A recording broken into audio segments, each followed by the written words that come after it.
Saudaraku dimanapun berada, puji Tuhan saya rindu berbagi bagaimana kita bisa tahu di fase-fase mana kita sedang berada saat ini, karena pertumbuhan rohani seseorang merupakan ada tahapan-tahapannya, ada fase-fase yang kita alami di dalam kita bertumbuh secara rohani, di dalam kita mengenal akan Tuhan. Fase-fase yang akan kita alami di setiap pribadi yang mau mengikut Kristus, ya, mengalami pertumbuhan secara rohani, yaitu mulai dari fase pengenalan dan awal percaya kepada Tuhan, yaitu disebut dengan bayi rohani. Ya, fase ini di mana seseorang baru mengenal dan menerima Yesus Kristus sebagai Tuhan dan Juru Selamatnya secara pribadi. Nah, di fase ini disebut adalah fase bayi rohani, yang mana ingin akan air susu, ya, yang murni, yaitu firman Tuhan. Fase inilah seseorang menerima Tuhan Yesus sebagai Tuhan dan Juru Selamat secara pribadi, dan imannya masih dasar, ya, masih dasar, di mana membutuhkan pengajaran dasar untuk mengerti kasih Allah dan mengerti akan Alkitab, ya.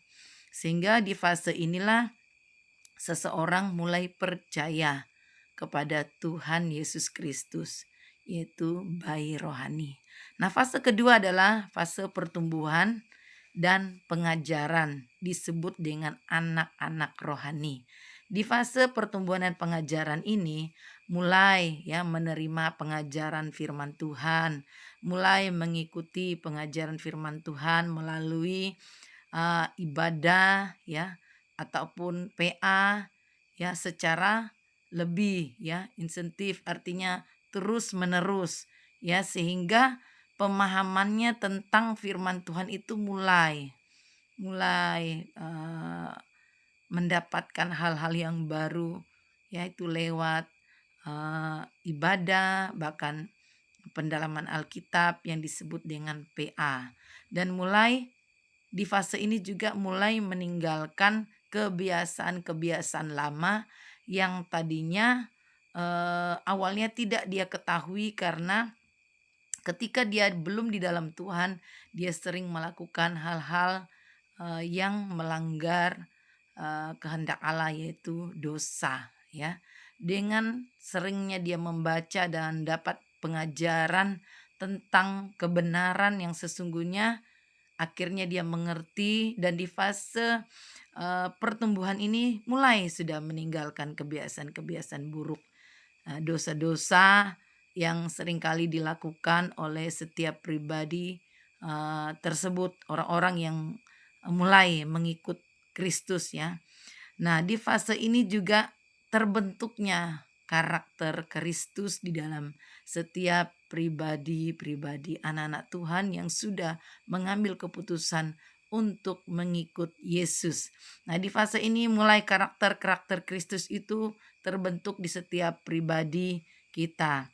Nah, di fase ini juga, di fase pertumbuhan ini, seringkali iman seseorang itu diuji, ya, kepercayaannya diuji.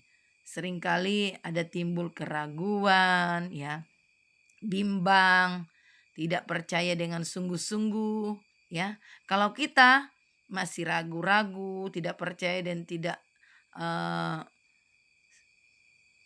sungguh-sungguh percaya lah, masih setengah lah yang dikatakan, ya. Berarti kita di fase pertumbuhan, ya. Di fase inilah orang seringkali ragu, bimbang dalam mengikut Tuhan, karena apa? Diuji imannya dengan apa? Dengan persoalan, dengan masalah, tantangan yang sedang dialami dalam kehidupan kita.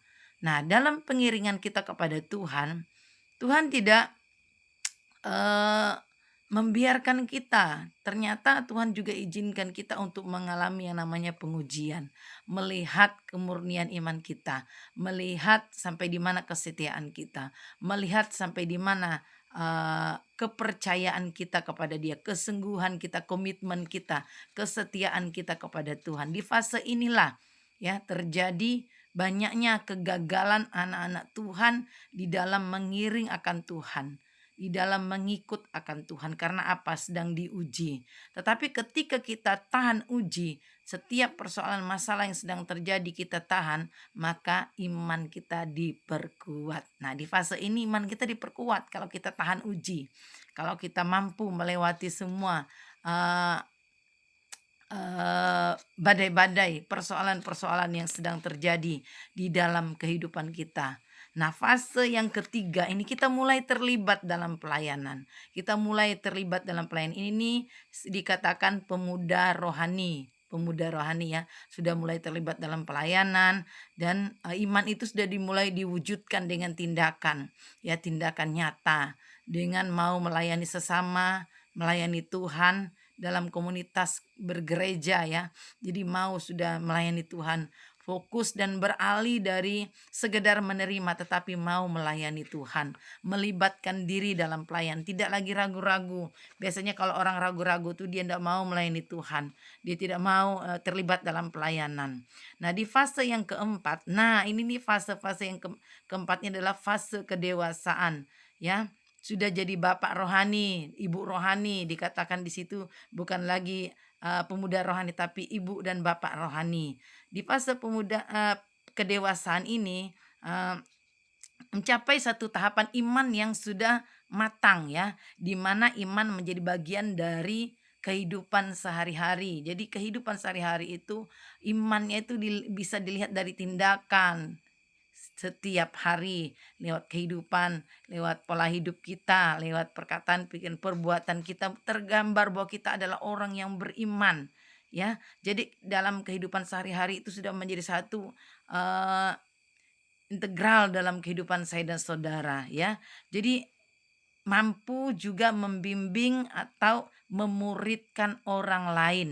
Nah, di fase kedewasaan ini, iman seseorang itu dia mampu menjadi mentor, dia mampu memuridkan orang lain, dia mampu membimbing orang lain, menjadi mentor orang lain. Nah, inilah fase kedewasaan. Ketika seseorang sudah dewasa di dalam Tuhan, imannya itu sudah teruji, kesetiaannya, ketaatannya sudah teruji. Jadi dia memiliki komitmen yang total kepada Tuhan. Dia punya komitmen yang sudah total kepada Tuhan. Kepercayaannya sudah teruji, ketaatannya sudah teruji, bahkan ketaatannya terhadap firman Tuhan dalam situasi apapun sudah teruji. Artinya dia sudah tidak bisa lagi digoyahkan imannya. Karena sudah di tahap-tahap pengujian tadi dia sudah mampu. Dia sudah bisa melewati semuanya sehingga dia boleh dikatakan dewasa di dalam rohaninya. Nah, jadi orang yang sudah dewasa rohaninya mampu berdampak bagi orang lain. Dia mampu menjadi berkat bagi orang lain. Dia mampu menjadi mentor bagi orang lain, memberikan dampak positif yaitu membuat seseorang bisa berubah dan datang kepada Tuhan. Nah, kedewasaan inilah yang Tuhan cari di hari-hari ini, menghasilkan buah. Dari hidup kita ada buah-buah yang boleh dinikmati oleh orang lain. Nah, inilah yang dicari oleh Tuhan Yesus Kristus. Di dalam Alkitab dikatakan bahwa dia melihat pohon ara itu tidak berbuah, akhirnya dipotong dan dibuang dan dibakar. Nah, Tuhan mencari buah-buah kerohanian kita. Nah, dalam tahap-tahap pendewasaan kerohanian kita harus terus maju, walaupun bagaimanapun tantangan terus maju sampai kita mencapai tahap kedewasaan rohani kita. Ketika kerohanian kita sudah dewasa, apapun yang kita hadapi, apapun yang kita alami, apapun yang kita lihat di depan kita dengan mata kepala kita sendiri, tapi kita punya iman yang teguh kepada Tuhan, tidak akan dapat digoyahkan lagi. Karena apa? Sudah teruji dan percaya sungguh kepada Tuhan. Puji Tuhan, boleh kita melihat sendiri dalam kedalaman hati kita bahwa di fase mana kita sedang berada. Mari tetap semangat, tetap komitmen agar kita menjadi orang-orang yang semakin didewasakan dalam Tuhan. Tuhan Yesus memberkati. Shalom.